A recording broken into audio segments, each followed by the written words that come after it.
Искусство ораторской речи всегда интересовало людей, вызывало восторг и преклонение. В ораторе видели наличие особой силы, способной с помощью слов подчинить себе. Ораторы становились государственными лидерами, великими учеными и мудрецами, героями и властителями дум.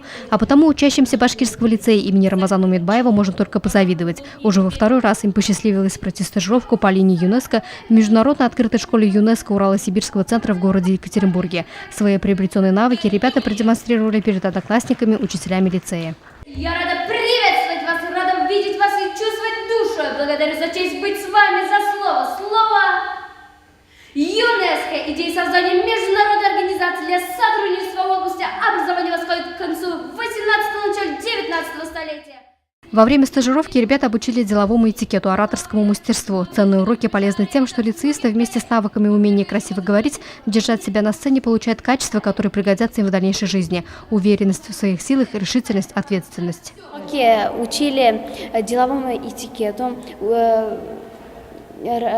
читать доклады, ритуалы чтения доклада. Также учили деловому этикету,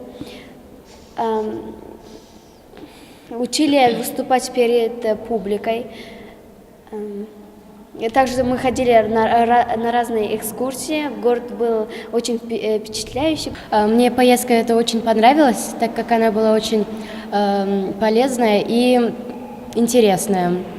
В этой поездке нам помогали старшие, как читать, как учиться, там всякие ударения ставить.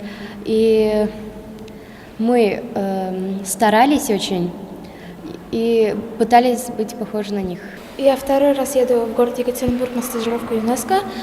И в первый раз я получила начальную информацию, а вот во второй раз я уже поняла, как правильно читать. Поэтому во второй раз я стала чемпионом. Очень яркие впечатления получил от этой поездки. От самого профессора Юрия Сергеевича Варсихина. Первая подобная стажировка была пройдена в прошлом году. На этот раз самые активные и талантливые получили звание абсолютных чемпионов по ораторскому мастерству. Все ребята стали обладателями свидетельств о постановке на международный кадровый учет. То есть лицеисты Сибая обеспечены гарантией поступления в российские и зарубежные вузы с дальнейшим карьерным ростом. В Башкирском лицее имени Рамазана Умедбаева теперь есть свой клуб ЮНЕСКО под названием «Сибай» с правом представительства от Национальной федерации по содействию ЮНЕСКО в различных акциях и мероприятиях. Впереди ребят ждут немало стажировок, в ходе которых они узнают много нового и интересного, откроют для себя новый мир ораторского мастерства. Луиза Мустафина, Радмир Сингулов, Любовь Карпова, телекомпания СТВ.